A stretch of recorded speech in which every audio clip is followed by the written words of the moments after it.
Hello, everyone. Welcome to the HockeyBuzzcast on HockeyBuzz.com, and we will start today with Russ, who has something to say.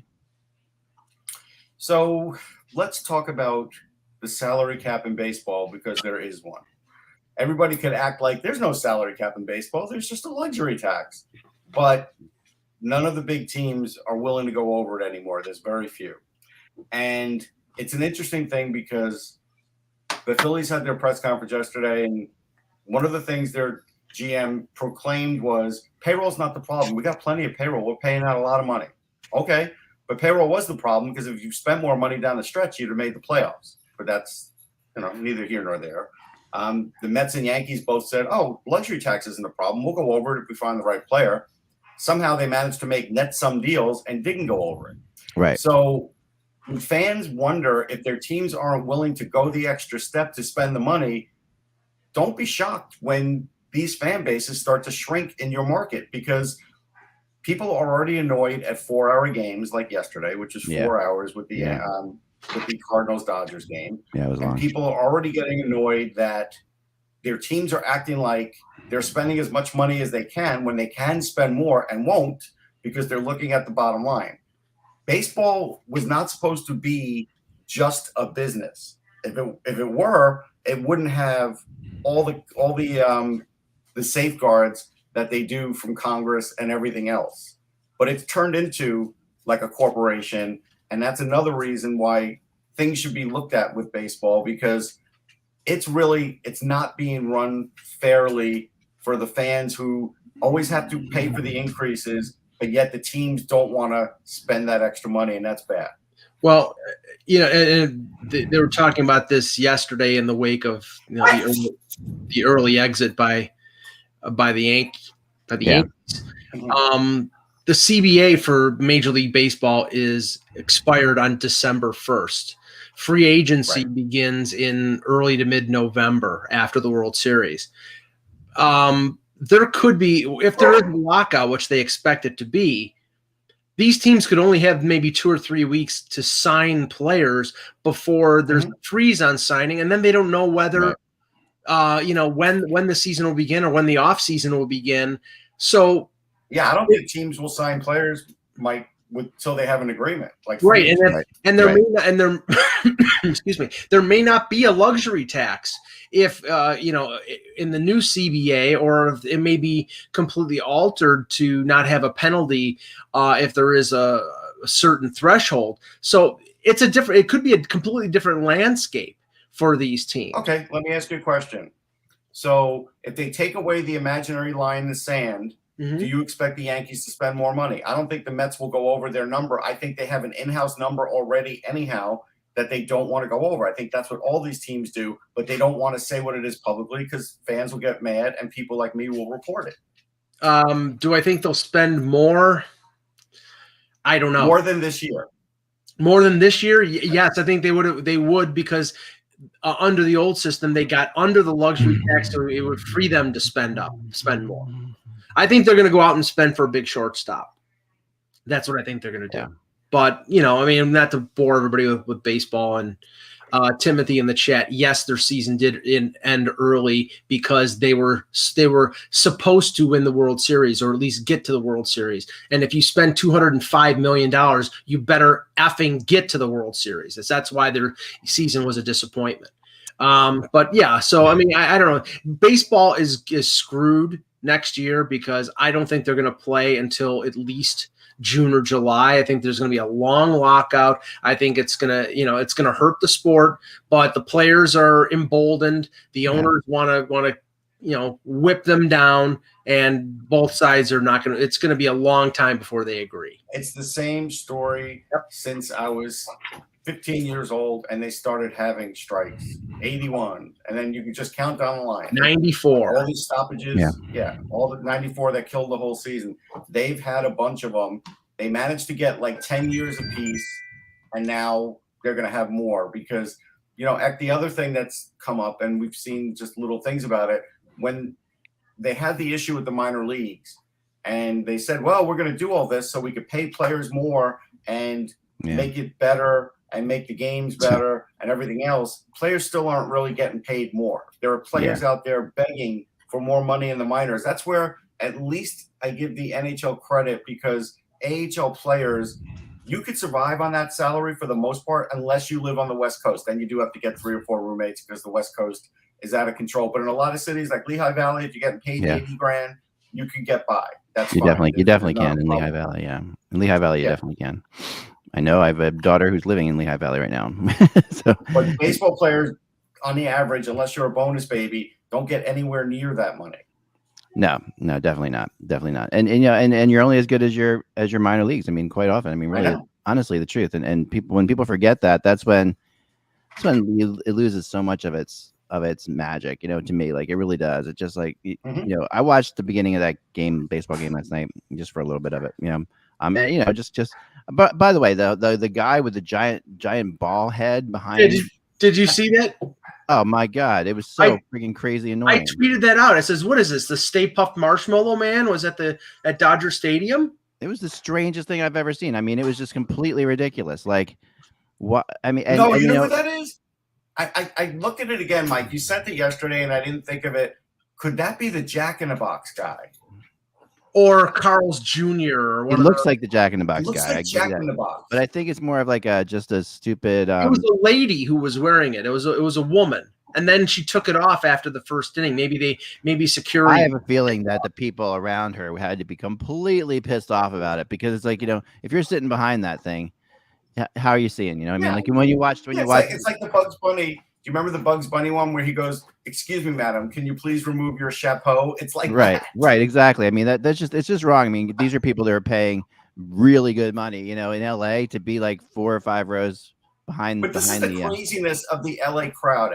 There are people there that literally just want to be seen. I don't even know if they care about baseball. Oh yeah, and that's That's what it felt like. That's what it felt like. It felt like something like someone trying to get like an internet meme thing going. Yeah. And I just, you know, and obviously it worked because a lot of people did put it out there like you did, Mike. But it's like, and there it is. Yeah, you can see it. I mean, it's just, and I mean, at first it's funny. Like, you know, like for a second it's hilarious. You know, like for a second, yes. And you know, like I'm watching it. My son's like cracking up. Darn it. I'm sorry, guys. Yeah, they really are. For a second, it's really, really funny, and then it's just not. You know, and because it's and I don't know. I really. I mean, one of my favorite moments during the lockout, though, was definitely not during the lockout, but during the pandemic. Sorry, when they had no fans, is when we had the one mascot sitting in the crowd in Edmonton. Yeah, that was awesome. I mean, that was just like amazing. You know, like he was just sitting there, you know, cheering. This one, like I forget what he was, but he was like he looked like a rolled up newspaper or something like that guy.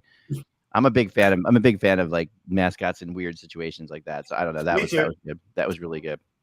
But anyway, yeah, we got so much to talk about. Let's get into it. Okay, here we go. We're going to talk today about the Calgary Flames, guys, and why I think the Calgary Flames could win the Stanley Cup. And I've got a player on the Calgary Flames that I think is going to be the biggest improved, shocking player in the NHL this entire season. That's just a teaser. But this guy is going to be a top 10 scorer in the NHL this year. Okay, here we go on the Calgary Flames. That's right. Here we go. All right, ready? Let's get the date. My dog's going nuts outside. I apologize. I'm all alone today, so if I have to leave with the dogs for a second, yes, I am. No one's here. My wife's in Seattle, scouting the Kraken for me. All right, ready? Here we go. No, she's not down the Kraken. Hello, Hockey World. It's Thursday, October 7th, 2021. I'm Michael Lagello, and yes, I have my coffee table. Excellent. I'm Russ Cohen from Sportsology and Whoopee. Adam Eckler, you're watching HockeyBuzzcast on HockeyBuzz.com. This is the podcast that comes every Monday through Friday at this time to fill you in on the comings and goings in the hockey world. You have to start with kind of a sad thing and a crazy thing.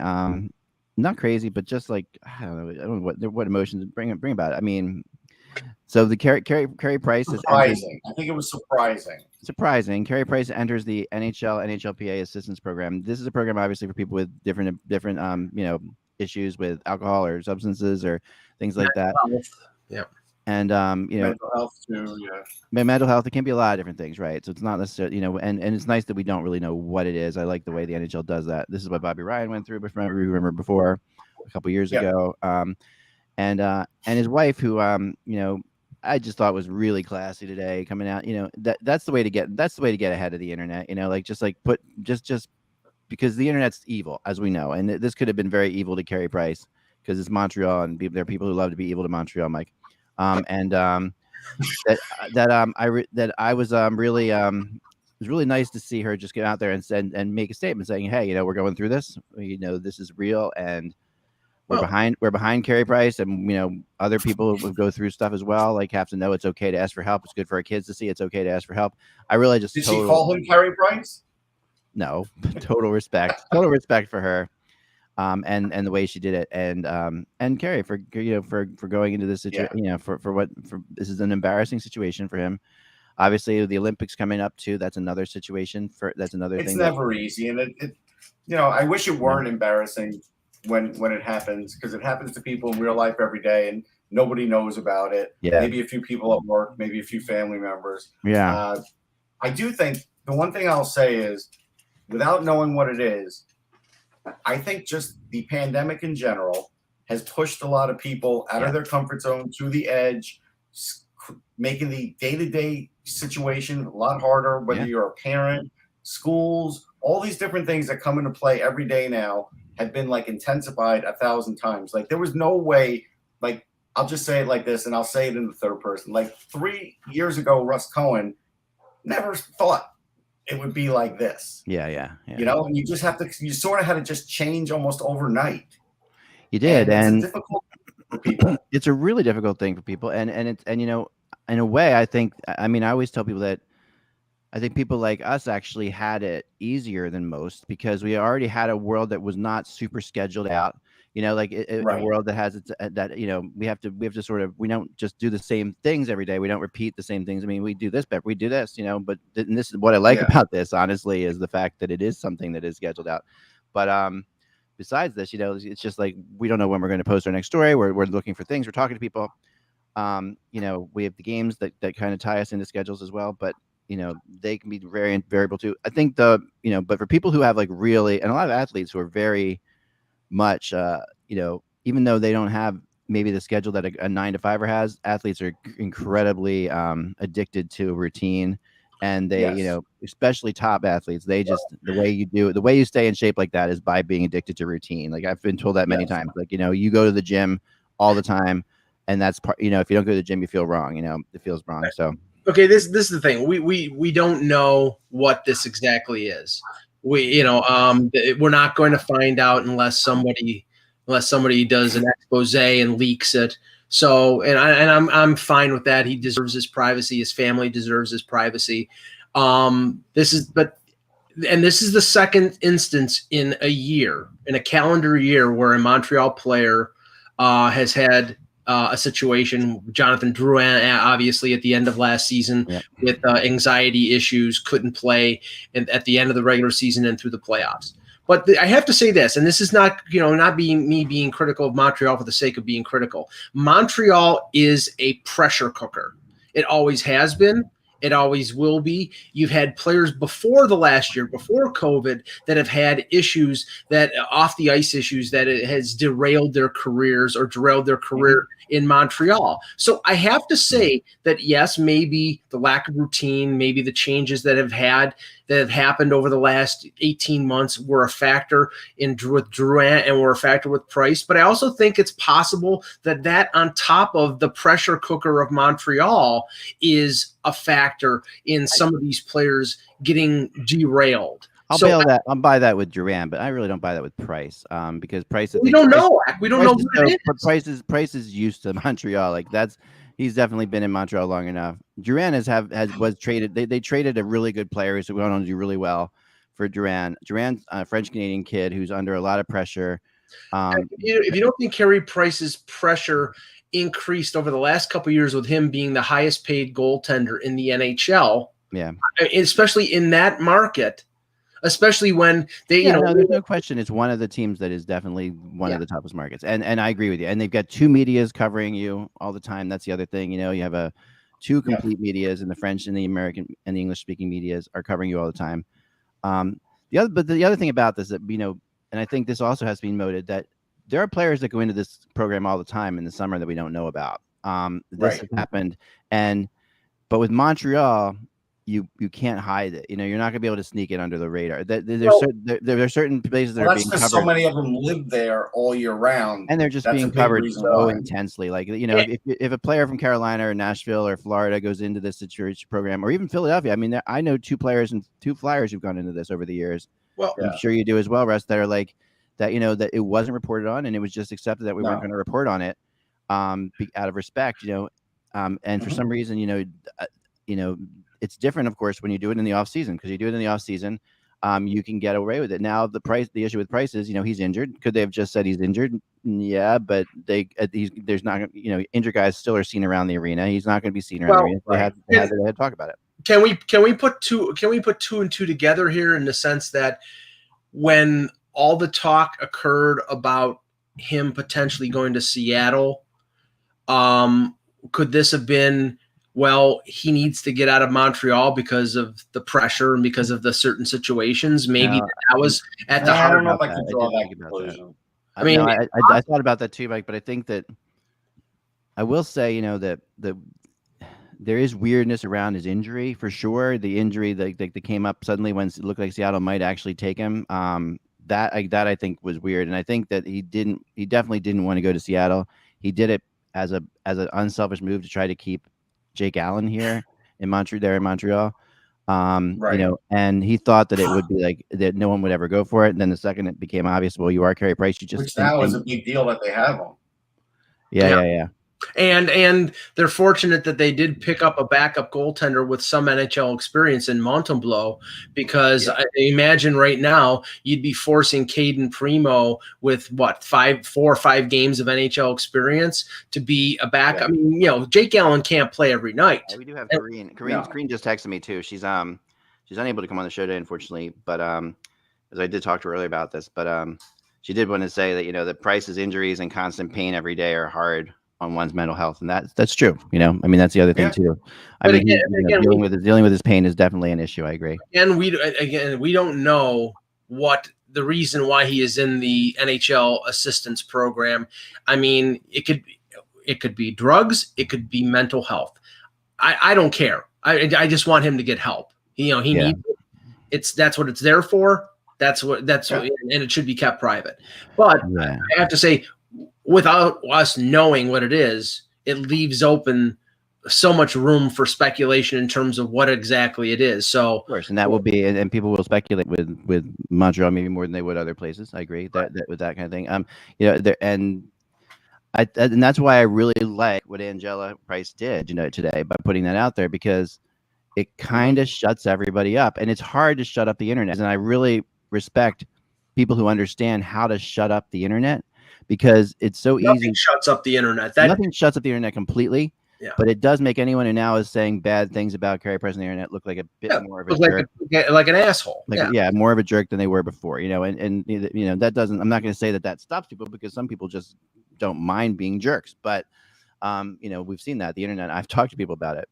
I have like classic stories about people being jerks to me. And one of the things I used to do in the old days when people were jerks to me, I would direct message them on the site, and I'm like, so what's your phone number? Let me give you a call. And people would freak out, and they're like, why would you call? And I would call them. I would just call them up directly. Somebody was like saying total bad things about me, and within 5 seconds they would be nice to me, because people just have different things when they're posting online. It's like they're the message board muscles, I call it. It's just ridiculous. So, well, I do have to say this, since we previewed them earlier in the week, the percentage of the chance of them winning the Stanley Cup or even making the playoffs has gone down significantly, because we don't.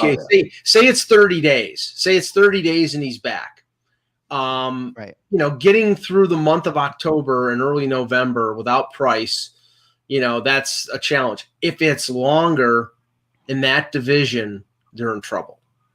Oh yeah, no question. I mean, he's a major reason. He's a difference maker between them making the playoffs and not making the playoffs. There's just right now in that division. And Bergevin said the right thing. He says, I'm not worried about Carey Price, the hockey player. I'm worried about Carey Price, the person. Right. Yeah, he did. He handled it right. Yeah, he handled it right. He was clearly emotional. Canadians fans have to chill if they're, oh my God, this is going to cost us a playoff spot. If it's for the well-being of the player, screw your playoff spot. It's more. I mean, I don't blame Canadian fans for saying that or feeling that because there is. I mean, they are fans, and this is what This is definitely a big deal when a player. It's like finding out like Shea Weber was going to miss the season. It's hard. Yeah. But he's not going to. I don't think Carey Price is going to miss the season. So I think that and Right. in all likelihood, hopefully, it's a 30 days limit, 30 days minimum that he misses, right? So Yeah. that's where we're going to see what happens. Well, I've got another big story that I don't think's getting a lot of coverage. Got a little last night. But PK Subban started a war now with the New York Rangers. He slew-footed Ryan Reeves. Reeves was carried off the ice. That was weird. I watched that live. It didn't look so bad, but when you look at the we didn't. All we heard was he couldn't put any weight on his left leg, and I didn't hear anything after the game. Russ, did you? They haven't reported anything. I mean, at worst, we know what it could be. At best, it's some sort of sprain. Right. But that was ugly. The way that Chris Kreider came to his aid, and Kreider and Subban kept jawing with Kreider. Like Subban, even after the slew foot, was really asking for it, and so Kreider did oblige. And this is another reason why I think they should make Kreider the Rangers captain, because when Subban did this, the first person that went over to Subban was Kreider. And obviously Subban didn't want to like fight at that point or do something like that, but eventually it happened. The interesting thing here now is with the Devils just starting to be an up and coming team, was that smart for PK Subban to do that with the Rangers? And I say no, because now you have just like basically thrown down the gauntlet before the season's ever started. You've got a target on your back, and that could affect his team in certain games if they have to start defending him. Yeah. That's an issue. Well, if you remember, Russ, in his Montreal days, there was that sort of cheapskate reputation that Subban had, and he sort of got away from it because when his skills really came to the forefront in Montreal when he won the Norris, and then later on with Nashville. He's in a contract year.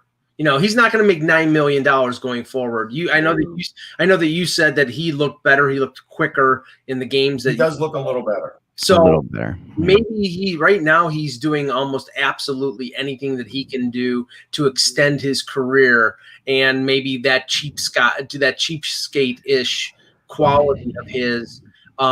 He's bringing that back into his game. So I mean, all I know is this. I'm sure the executives at TNT were extremely pissed off because they have Rangers Capitals as their opening game, and now there is not going to be the 12 round bout between Tom Wilson and Ryan Reeves, because I doubt he's going to be making. Yeah, that I was kind of looking forward to that too. But I think that the reality here is, I watched it live, and as it happened live, there was no sense for the play. It was a senseless play.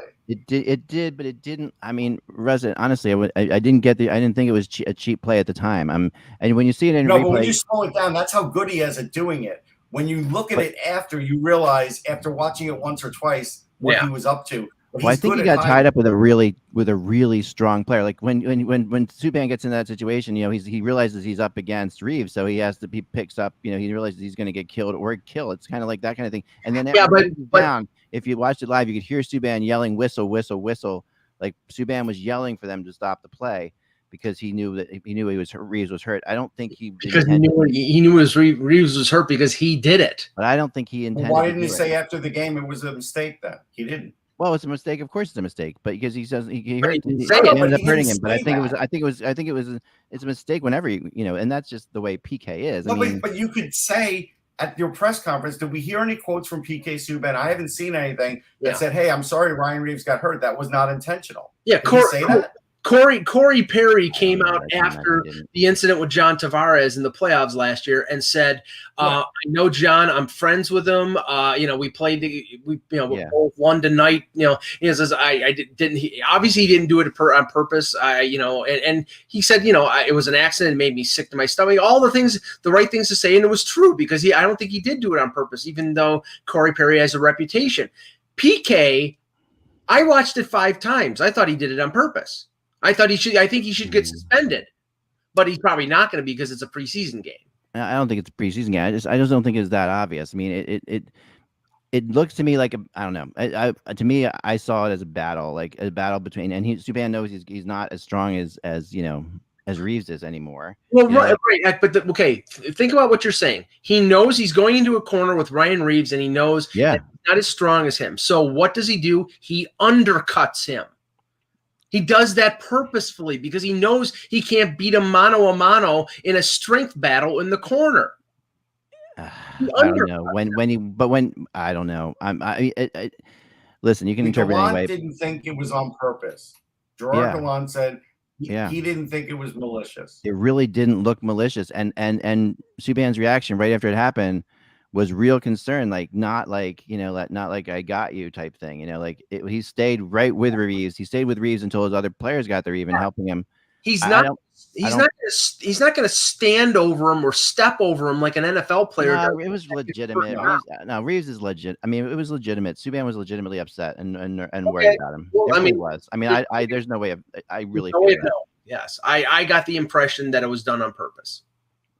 I don't know. I did too. I mean, I can't tell you that was just the everyday getting your feet tangled kind of thing, because I just think it's odd that it happened to be with a player like Reeves. Gallant says he doesn't think it's serious. Okay, that's fine. But I'm still not seeing in anybody's article a quote from Subban saying, hey, it's not what I meant to do. Now, I know he did speak, but I don't know if he said that. Well, did he say it was a mistake? I mean, Mike said you saw. Here we go. Here's the comment. I got it. So I just went into the corner and tried to make myself big. Obviously, I tried to go in there and brace myself. My leg was still on the ice, kind of dragging a little bit, and his leg sort of buckled. It's a tough play in the preseason. You try and go out there and play and get your reps and know that you don't want to get too hurt or banged up. He's an important player for their team and a guy that I know. It's unfortunate, and I hate to see it. Obviously, you saw my reaction when it happened, just trying to help. I hope it's not too bad. It's unfortunate. So, okay, he did at least say that. Yeah, that's I mean, that's kind of an apology. I mean, it's not a direct apology, but it's not. It's no, like Mike said, Corey Perry's was more than this. Well, Corey Perry, but Corey Perry's was also like a definite. Like Corey Perry's skating by and doesn't avoid him. Like, well, I mean, this was a battle between two players. This is a different situation. Like, and his leg and Reeves' leg does buckle. If it's not serious, that's amazing because it looked incredibly serious. And I think that and I just think that what Subban said there is the right thing to say. There have been certain things that really bothered me in preseason about. He didn't quite fully say it though, like you said initially. He didn't fully say it. All he basically said was, "It's unfortunate and it made me sick." But again, you still did it. Yeah, but he's got to battle. He's got to battle with a player. He's got to go in there and battle for the puck. I mean, he's saying he's got to go in there and make himself big because this is Ryan Reeves. I don't think he needed to lift his leg the way he did. I do think it was extended more than the average. The way Reeves' knee got bent backwards was more than just battling. To me, and I watch a lot of battles on the corners. The other thing is, he said he was kind of shocked, Subban, that Kreider did what he did, and I'm shocked that he would say that he was shocked. Well, he was shocked, and I think it's because he at the time right away, Subban showed it wasn't malicious. He was like, it's not malicious. He's trying to get the attention of the referee to stop the play, and he stays right with Reeves and talks to him and says, "Are you okay? Or I'm sorry about based on not I don't know if he says I'm sorry, but he's like right there with him." He didn't say he's sorry.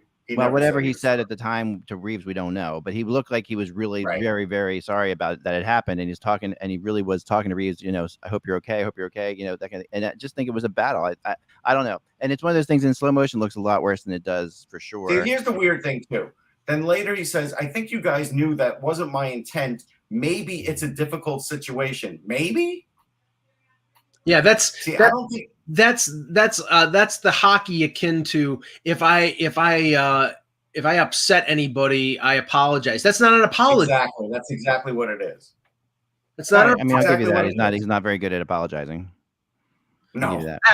I don't think it was an intentional to try to hurt the guy. If there's one person that I know has the communicative skills, requisite to make an apology in the NHL, it's PK Subban. He's got a career in broadcasting going forward. So he said legs get caught up and things happen. I just try to play the game fair. Okay, PK. Yeah. Like who's buying that one? Horse crap. I don't Like know. seriously, Eck, who's buying that one? I'm buying that one. I'm sorry, I am. I mean, I think that Reeves is a big physical player, and you're going to go in against him. Right, You but got to be ready to go in against him. You can't go in there like pussyfooting around. Heck, him being a big physical player does not give PK Subban the carte blanche to slew foot him. No, if he legitimately intended to slew foot him, I agree with you 100%. But I think it was more of a battle where he ended up slew footing him, and I think that's just how it looked. I mean, I don't know. We never know. It's an opinion. It's an opinion either way. So let me ask you this, Zach. In his first year with the Devils, when he was a little bit better of a player all around, he had 79 pins. Did he do that as a clean player? Were they all clean? Oh, I'm not going to sit here and say PK no. Subban is a clean player, but I also don't think that's what he said. I don't think he's a malicious try to hurt guys player. I mean, there's a difference there. There's a difference in guys who try. I mean, you know, like we've seen players who try to hurt people. Kadri, whatever, tries to hurt people with hits sometimes. I haven't seen Subban try to hurt people. Like that's not his. See, I'm not going to say he's not going to take little hacks at guys for sure. Here's a quote from the chat room. This is good. Ecstasy Design says, "Legs got caught up in things happen. Sounds like my ex trying to explain something." Explaining him cheating. There's a difference between Kadri and Subban. Kadri is stupid. He doesn't learn his lessons from doing what he did 3 times in a row in the playoffs and hurting his team. Subban is calculated. I think Subban knows what he's doing. I think he knows, you know, what he's doing with his body, where he's positioning things, and he's going into a corner with Reeves, and he knows I can't win physically in this 1-to-1 battle without undercutting him. So that's what I'm going to do. I don't know. So anyway, I really just don't agree. I mean, we're just gonna have to agree and disagree. I mean, I do think that, you know, it is terrible. There's some in the chat room that believe Subban, but more believe the other way. That's I mean, Subban has this more. You know that if you put something out there, he has a reputation against Subban, people are going to jump on Subban because he's an easy guy to jump on. He's been a bad player for many years now. He's struggled, you know, like that. He's a cocky guy. People definitely hold on. If Subban went through a game and just was bad at his play, nobody would say anything. They're only talking about him because of this play, right? I don't know. Anyway, so there's some other injury news that I think is that we should talk about. Yeah. First one is Quentin Byfield, Russ, who is out indefinitely with a fractured ankle. And I think this is a fairly big blow to the Kings because I think they expected him to sort of step up after his, you know, playing a little bit as an 18, 19-year-old. So I don't know. They said indefinitely, so who knows how long it's going to be. Yeah, I mean, a fractured ankle, maybe you see him a little at the end of the season, but that's pretty much close to a full season injury. Luckily, they have a lot of centers. Like they can endure it, but I just feel bad for the development of his career because he really I think he would have had a nice year this year, and it kind of sets it back. But he looked really good in that game too. I watched that game. I watched the game going up to it. He was really getting his confidence. You could see as it was going. That really does. Sure. The other one was the diagnosis came out on Colin White, out 4 to 6 months with dislocated shoulder, so he's gonna have to have surgery. Yeah, I mean he can't buy a break. He can't stay healthy. And you pair that together with the impasse, and we won't talk about it, but the impasse with Tkachuk, which hasn't gotten any better. The Senators did get to the cap floor by, I think, overpaying a little bit on Tyler Ennis, $150. They paid him $900,000 on a 1-year deal, and I guess that gets him to the cap. Gets them to the cap floor. So gets rid of the Tkachuk problem for now. Right. So, but you know, I mean, I think it's definitely a problem if it takes them that long. I mean, the longer this goes, it's the bigger the problem it is for. You want to know the easy answer? There's a very easy answer to this. They didn't have to sign Tyler Ennis. They could have simply met or got close to Tkachuk's demands and brought him in. By them doing this means they're okay with waiting this out. Yeah, they want him locked up on a 7 or 8 year deal, and he wants the same deal, it sounds like, Russ, as his brother in Calgary, and they don't want to do that. Right. So they signed this player to just satisfy the league, and now they're okay with waiting. Like that's what that tells me. Yeah, I think you're right. And the other injury, which it's funny because there's been a lot of goalie situations out there. Pavel Francouz gets hurt again in Colorado. Yeah, that's awful because, I mean, it's like if I watched the game the other night with Vegas and Colorado, And but by the way, I'm really loving what the NHL is doing now with in these preseason games by playing them all in the mornings again, like in shortened versions. It's just great to have on. Yeah, that's cool. I love having it on, and just while I'm I working. hope they didn't rebroadcast the Islander game, Russ. They didn't. They did not. They couldn't. There wouldn't be a feed that you could rebroadcast. Yeah, they didn't. But Francouz was like, he looked great in that game. I'm like, holy cow! Like I'm thinking this team's going to be in really good shape because honestly, I think that they made some good moves, and they have to be careful about overplaying Kemper because we Kemper. I know. And but obviously Francouz gets hurt a lot too. That either means that Jonas Johansson is going to get some work, and he's going to get work, or they pick somebody off of waivers. Maybe they claim your favorite Aaron Dell, Russ. Okay, so let's get into the Aaron Dell. Well, wait a second. I don't know how Francouz got hurt, first of all, but the one thing I wanted to say is this, and I think this is how he got hurt because when I watched that game, in the preseason, I have seen more than any other preseason I can remember, guys not having much regard at all for the goalies, like guys coming in on breakaways or guys coming in on different, and just running over goalies. I mean, just a Montreal player. It was either the preseason game against it was against Montreal. The Canadiens player pushed the Leaf defenseman into Jack Campbell on purpose. Yeah, I mean, it's amazing. There's a lot of speed. There's a lot of guys trying to make it or whatever. So you get guys coming around, and some of the goalies are just sitting there like. And Sam Bennett wasted Vasilevsky. I know he wasted that, and I've seen there's this total disregard right now for goalies, and it's like I love this this cross-checking crackdown, and yet guys are allowed to just steamroll franchise goalies. It's just I agree with that. I think what's going on is I've noticed way more pileups going way too long because the refs either can't see the puck or are afraid to whistle the puck dead, and I think we're seeing these prolonged fights in the crease, and they're not doing anything about it. They're not policing it. Yeah, I agree. It's a big problem. It really is. And this is the preseason. I don't in the preseason you usually didn't see that. You didn't see but I've seen there were twice that the net and Francouz were knocked over in that game. So I can't imagine it may have been in one of those situations. I mean, one time they were out there looking at Francouz after he got hit. So I imagine that could have been what knocked him out. But there's no really excuse for goalies and nets to be flying off right now. I mean, to me, that's just right. You got to be able to control yourself a little bit more than that. I mean, in the regular season too, but right now, my God, that's just ridiculous. Well, you have to factor this into it, Ak. Especially with the preseason, the way it was scheduled this year. For example, Toronto was playing Ottawa and Montreal 3 times. Florida is playing Tampa a bunch of times. They're cutting down on travel in these preseason matchups, and they're usually playing teams in their own division. Right. When that's the case, especially like Florida, Tampa, where they have hate on for each other after the playoffs, there's going to be stuff like that. They're going to run goalies. There's going to be fights. Yeah. So there's going to be. I do have to ask a question before we break down Aaron Dell one last time.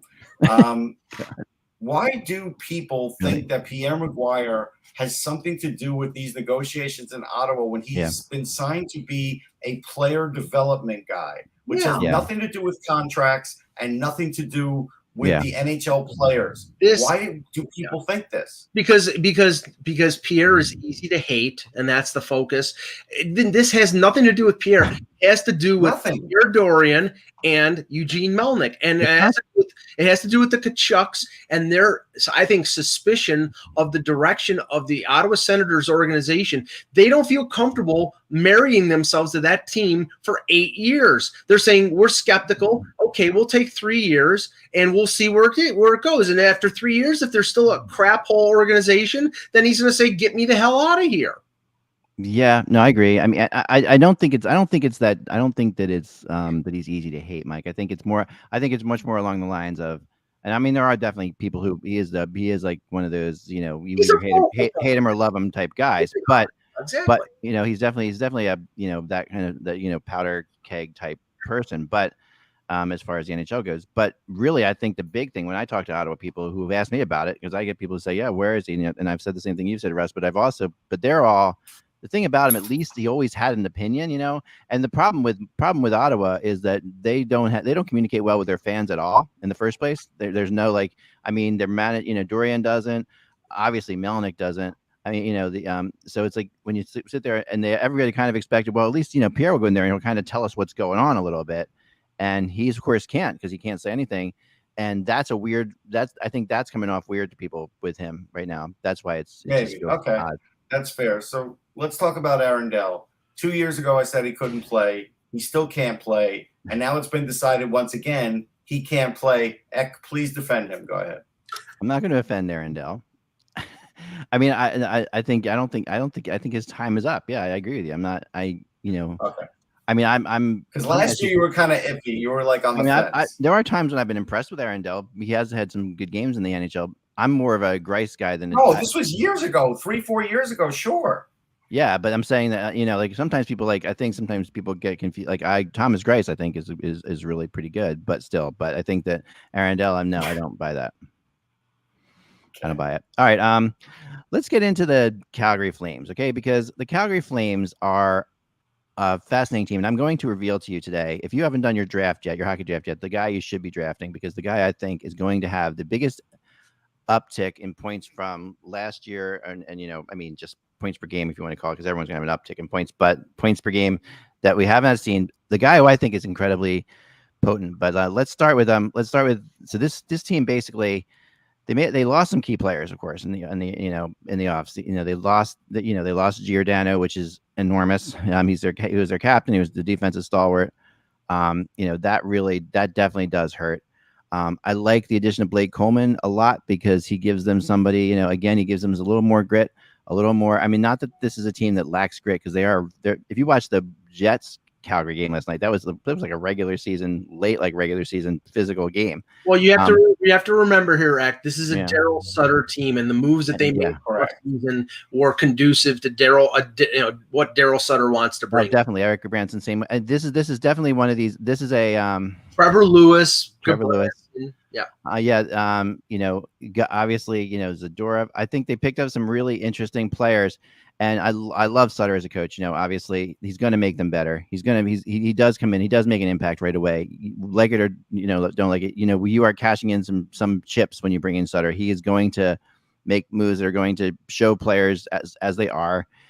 Some players will not. It's not a slow burn with Sutter. It's going to be. They're going to do this quickly. He's going to be doing everything he can quickly, and he's going to make sure that they're there, that they're physically there all the time. And you can see it. Matthew Tkachuk, Sean Monahan, and these are obvious. These are the obvious players. You look at. I really have been impressed. Gaudreau, he's hurt though right now, I think a little bit, but I think he'll be back. From what I understand, it's not a major thing. But the guy that I really want, and I've always liked this guy, but I really think that this is the guy that people have to remember. Can you guys guess who it would be? I'm talking about Mangiapane. There you go. Yep, Andrew Mangiapane. I think is going to be a top 10 scorer in the NHL this year. Now that I know people are going to think I'm crazy. Yeah, but honestly, they know you're crazy by saying this kid. I think that when I watch him play, every time I watch him play, he does something else that amazes me. He, was if you remember the World Championships last year, he was the player of the tournament, the most valuable player in the entire tournament. It was 7 goals in 7 games. I know, 7 goals, 7 games. There were still some good players there. I'm not saying that, but this is an undrafted guy. This is like a really interesting story. I guess he was picked in the 6th round, but he wasn't drafted the first time around. So he is absolutely one of these guys who he just has an it factor to me that is uncanny. And I heard the other day one of the Calgary announcers talking about him too. And I was like, oh, finally someone told us thinking, because I knew I was going to talk about him. I knew he was going to be the guy when I got to Calgary. But the Calgary guy who says, he's heard, that when Canada announces their 50 prospects for the Olympics, that Mangiapane is going to be on that list. That's pretty impressive. I mean, probably the only player maybe that's on that list from the Calgary forwards. He is, he's ready, I think, to break out. He's on the top line. Obviously, he's getting lots of scoring, but he just has like a really nice it factor to him. He's very smooth player. He's feisty. He's feisty. He just does. All right, I just want to point out something, though. Yeah.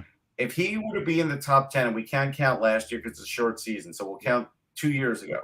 Yeah. Number 10 was Jack Eichel with 78 points. So you're telling me Andrew Mangiapane now is going to get 78 points this year? Yes, I am. You're high. No, I Please continue. I could be wrong, but I just have this I really think, he is absolutely he's going to be playing like they're saying, like Randy's saying in the chat room, who's one of our Flames guys for sure, known as Flamester to all of us. He's going to be playing with Monahan and Gaudreau. He's going to put up points, and he absolutely he's one of those guys. If you're paying attention to Monahan and Gaudreau and you're not paying attention to Mangiapane, you're in trouble. I mean, this guy, he could get 55 points. He's not getting 78 points. Yeah. The only player on that team that could get 70 plus points, I think, in a bounce back year is Matthew Tkachuk. That might be pushed. Mangiapane's better.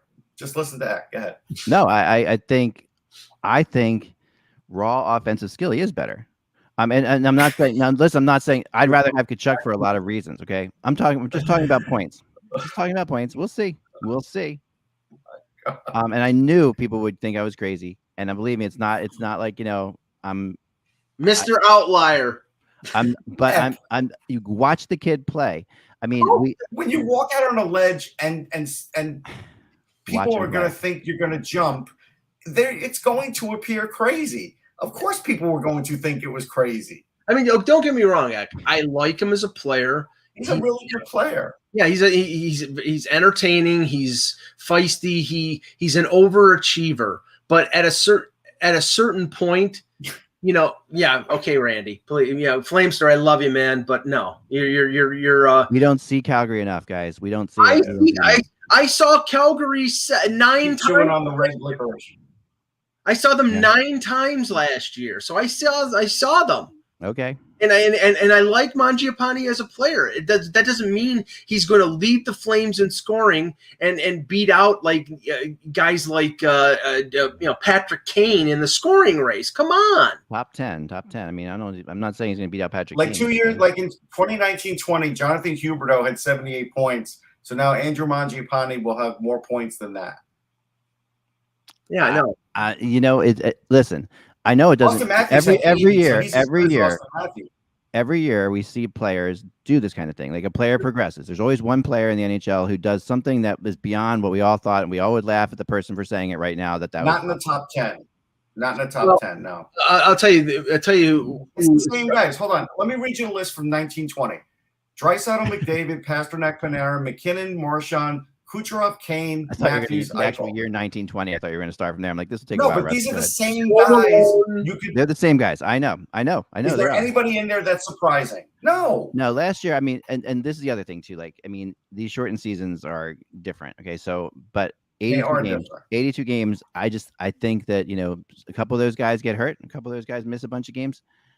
If it is absolutely possible that this kid, who is like, who at one point, for 2 seasons in Erie and in the minors put up 110 points. Barry. What? In Barry, right? Put up 110 points a season. You know this, Russ. Yeah. I mean, this is like serious stuff. People don't put up 110 points without being skilled players in that league. Okay, 2 years. Oh, really?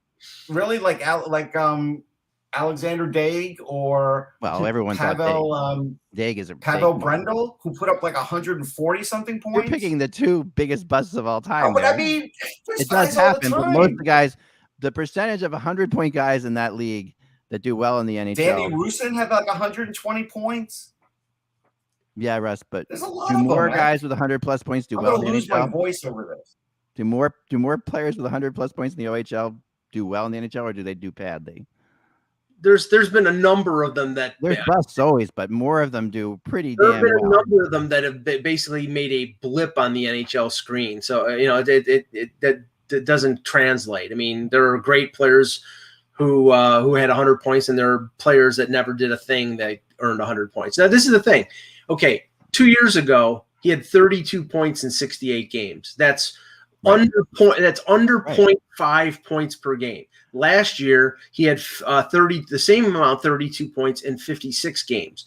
Right. That's about 0.65, 66 Yeah, but now he's You're playing. talking about that jumping from 0.5 to 0.6 to 1.0. Now he's playing with Monahan and Gaudreau.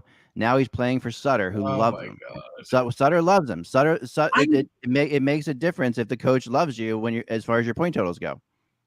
Okay, first of all, he's not a big player. I mean, yeah, but it's not about being a big player with Sutter always. It's about being a heart player. Like they have the same mentality. This kid has the same mentality as Sutter, and that Sutter loves him. I've been told this. Here's friendly. We'll bet 4 cookies on this one. I think he will not eclipse 60 points. All right, 60 points. Yeah, no, I'll definitely go there.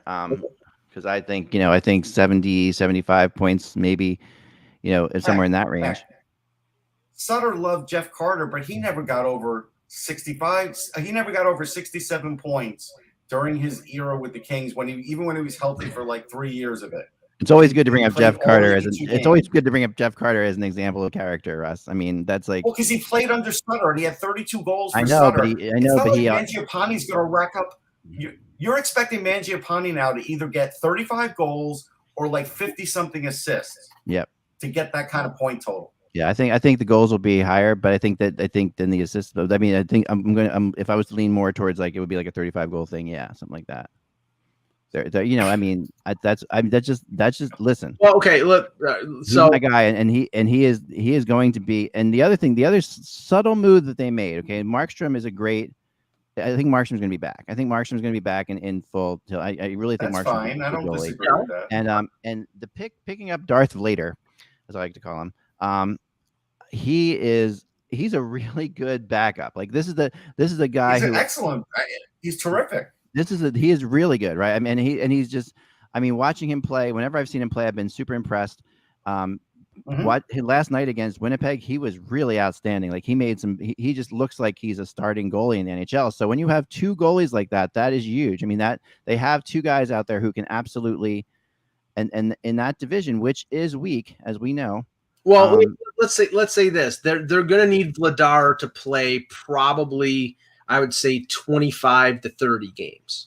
Is he capable of doing that?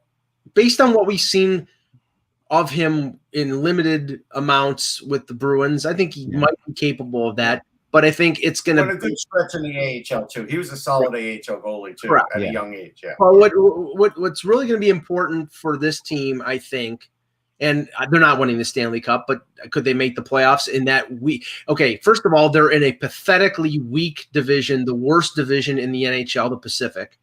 And if Edmonton is guaranteed a playoff spot in the Pacific, then it's a bad division. Listen, here's the other thing I'll say, and you're going to totally think I'm crazy for this, but I don't think this division is as bad as people say. God, there is. Because I think people are not taking into account Vancouver. This is horrendous. People are not taking into account Vancouver, and Calgary doesn't suck. And it's like there are I'll give you the California teams, and LA's getting better, but the other California teams, I'll give you San Jose, who by the way is definitely in on Eichel. That's a little thing I wrote earlier today, just as a rumor side. We'll talk about that in a second. But you've got an expansion team, which I don't care, how many good players they pick. They're an expansion team, and you've got two of the 5 worst teams in the league in San Jose and Anaheim.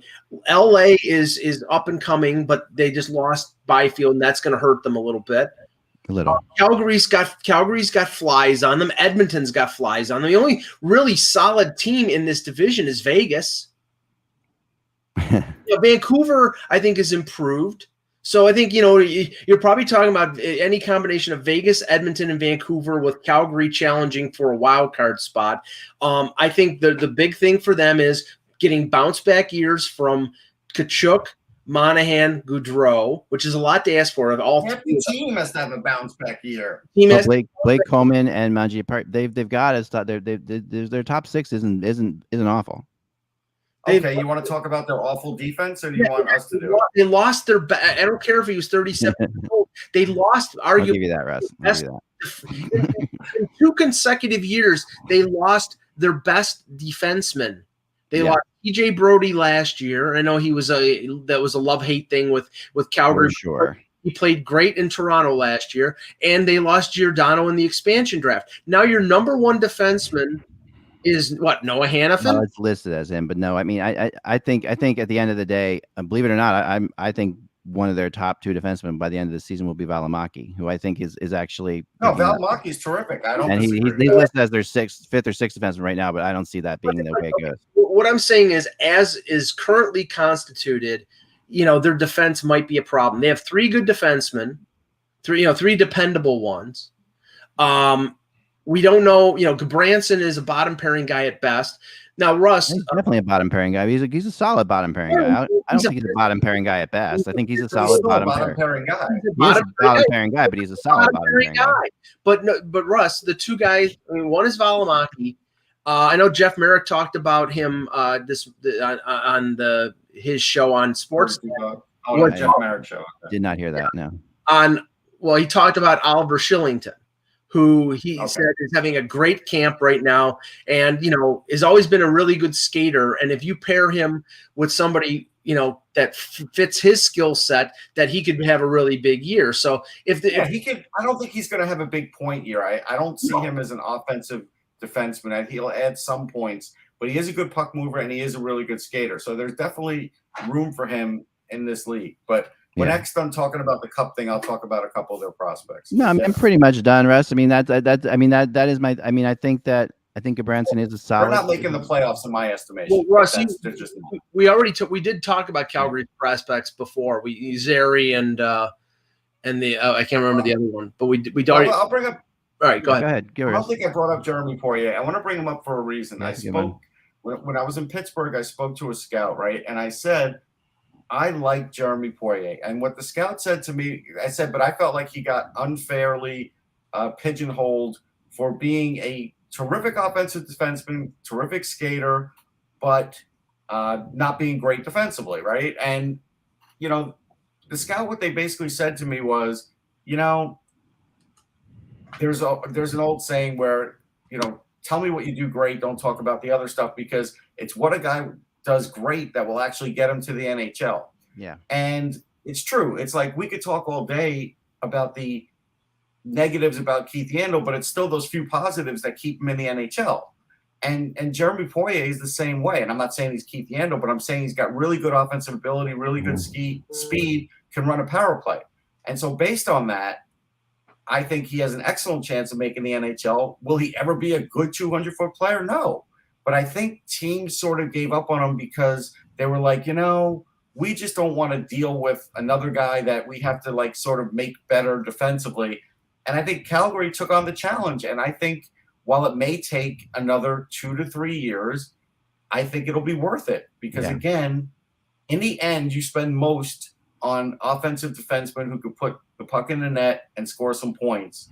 And so when you could draft a guy that you think there's a good chance that he could make it, why not? And they got him somewhere in the second round, I think. Yeah. No, it's really, I mean, people also want you to talk about Matt Coronado.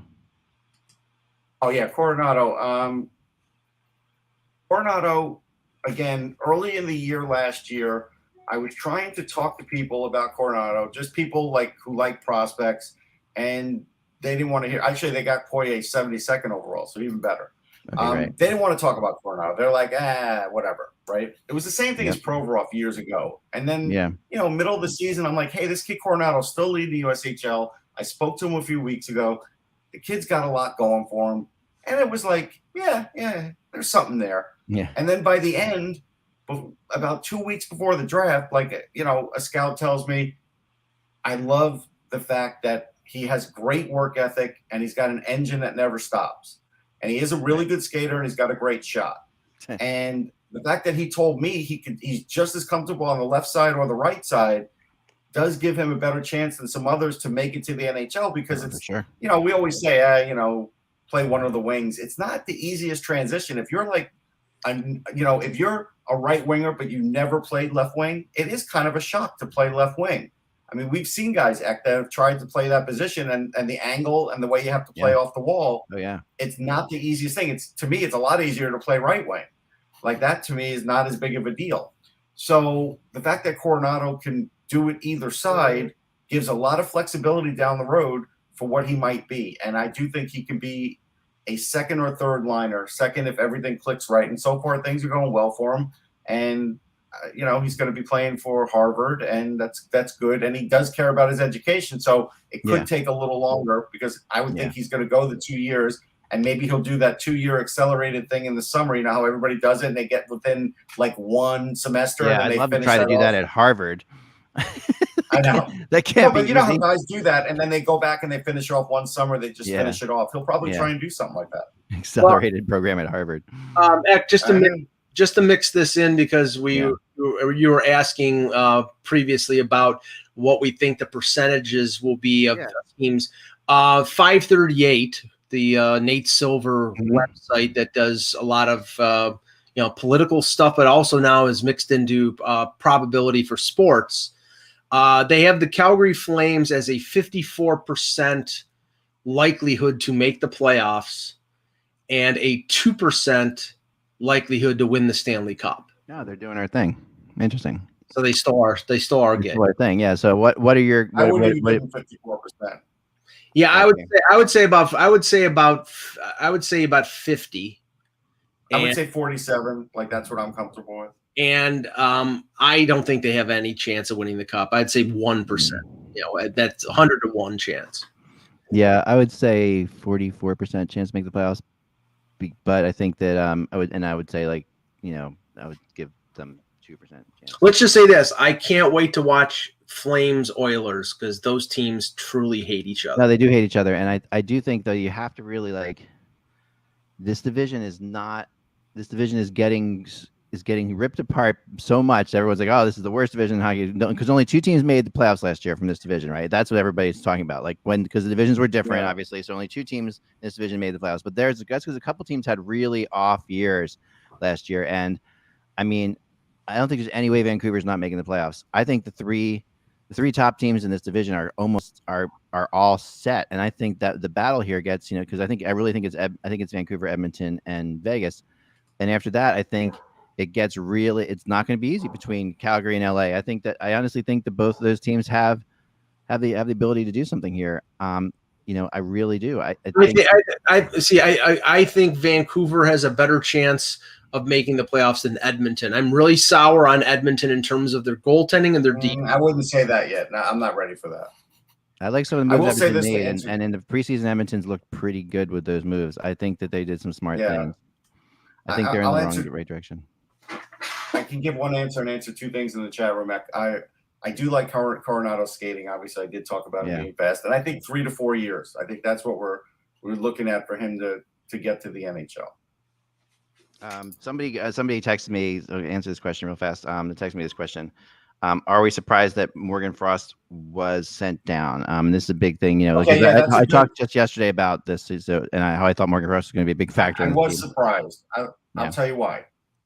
I was surprised because if you told me Morgan Frost was going to play as good as he did defensively and be good on faceoffs, last year's Russ Cohen would have said, he's making the team. And even this year, I thought he would make the team. Yeah. If they're really sending him down to kind of jumpstart his offense, well, the whole team's not scoring. So why is this kid kind of getting singled out and saying, well, just show us some offense in Lehigh, and then we'll bring you back up? Like, there are guys with the Flyers that aren't showing us offense. I know. I feel like this is something where the coach and the GM are on different pages too. I get just from talking to people around that the GM really, I really think that the Flyers GM thought Frost was going to be the Flyer this year. Like that this was his year to be even before Hayes was hurt. I heard that. If he thought that, he shouldn't have signed Derek Brassard, because I told Mike the minute they signed Derek Brassard, that was going to make it harder for Frost to play at the beginning of the year. Especially at center. If they were going to move him to the wing, then maybe you'd still have a chance. But all these guys are healthy right now. Everyone's healthy right now, so that's except for Hayes, everybody else is healthy, right? So I don't think. Look, again, people are talking about the injury, the shoulder injury. Like, I had some conversation with his dad. I also have heard everything Morgan has said, and based on the way he rehabbed it in the offseason, what I've seen out of him in this preseason, I don't think he's suffering anything. I don't think so either. Ill effects from. I think he's fully rehabbed. I don't think that's the issue at all. I wish we had Anthony on, because Anthony really disagreed with us in the chat yesterday. But I just think that no, we spoke to him after. He had 2 different kinds of sides with it. there was a side that felt like he was good defensively and did those other things, and there was the other side that felt like, okay, maybe they just want more offense and give him some time in the AHL to get it. He did see both sides of it. I mean, I think where we all the two of us kind of differed from Anthony was, well, what's your other option? You're going to put Giroux at center now, or you're going to put Scott Laughton? That's the thing, because it ends up that's where you lose me. Yeah, because I really then this is what I don't like about AV. One of the many things I don't like about AV, unfortunately, is this whole thing of screwing up all your lines because somebody's hurt. Like, the reality is, Frost plays for Hayes right now. That's my opinion, and everything else stays the same. Just keep everybody else where they are. Just keep everybody else where they are, and let that, because that's your best lines. Those are your best lines. You've determined those are your best lines. It's obvious that Giroux and Couturier work very well together, and connecting is great. That's a great line. That's an NHL first line right there, no question asked, right? But second you break that up, you really don't have a number one line in Philly. They won't break it up to start the year. They'll probably start Laughton at center, and it looks like Jackson Cates has made the team, who plays hard. Again, I think AV was looking for as many guys that played hard rather than the upside for scoring act. That's my feeling. Might be. The NHL changed the waiver wire this year. Now comes out at about 2:00. So at the end of the show, it's perfect for us to get those little nuggets. Russ, of the players waived yesterday, the San Jose Sharks claimed Jonah Gadjovic. Yeah, Gadjovic.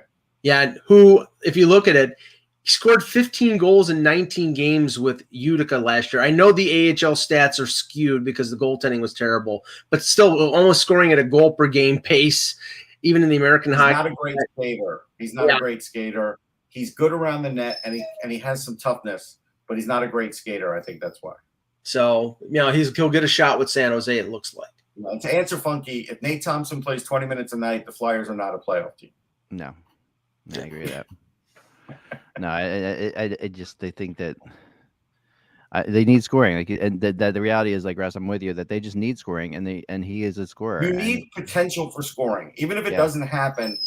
The more you limit that, the worse it's going to be. The Flyers haven't scored anything in the preseason. Sure, maybe the first game they break out and they score a bunch of goals, but I think they're going to have to score four goals every time Martin Jones is in net on average. And you're going to need somebody with Farabee to, like, really to make that happen. Yes. Like, I mean, that's the other thing. And, the only guy I see, like, able to, unless you're putting Giroux as your second line center with Farabee, I don't see any of the other centers being able to help Farabee, who could be their best goal and scorer. that's what may happen after a few games, Zach. That may be the change that gets made. Yeah, and that's where I thought Frost and Farabee had something that looked pretty good together. Like, I thought when they played together, they had a really nice chemistry, and Farabee got some goals. And I mean, I know, they wanted Frost to score goals, but he's not. They wanted Giroux to score goals early on too, and he didn't do that either. So it's like, I will say this: JVR looks a lot faster than even last year, but he's still got to prove it to me that he scores goals at the right time. But his speed looks really good. He does. And when JVR is on and confident, he's a totally different player. He becomes like the guy who was legitimately, in the talk for being the top pick in the draft when he's playing that way.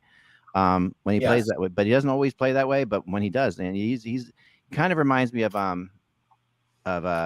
Keith Primo that way, like that Primo, and when Primo was on, he was ridiculously on, and JVR is the same way. He's like, when he's on, he's ridiculously on, and they have the ability. I'd say JVR has better hands, and obviously Primo was. Yeah, he does. But they can both take over games at times.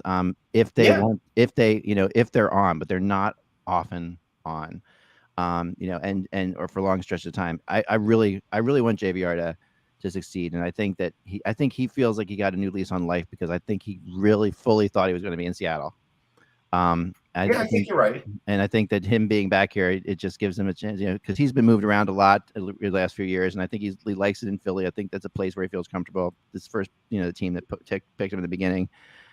And I think that it's going to be good for him. Yeah, and to answer the question for Funky, I don't think JVR is as good as Primo either. I think X just pointing out there's some similarities at times. Similarities in the way they play, the way momentum can drive them. That's what I'm trying to say. Like they have this thing where they can get on a roll and then suddenly look a lot better than they did the last game they were played. And then they can disappear again for sure. But there were like playoff series that Primo would dominate back, when he was at his best, and there were, not just games but playoff series, and I've also seen JVR do that at times. So we'll see for sure. I guess that's all the time we have for today, folks. We will be back again tomorrow on Friday. Remember, without the buzz, it is just hockey. We will talk to you all tomorrow. Please subscribe.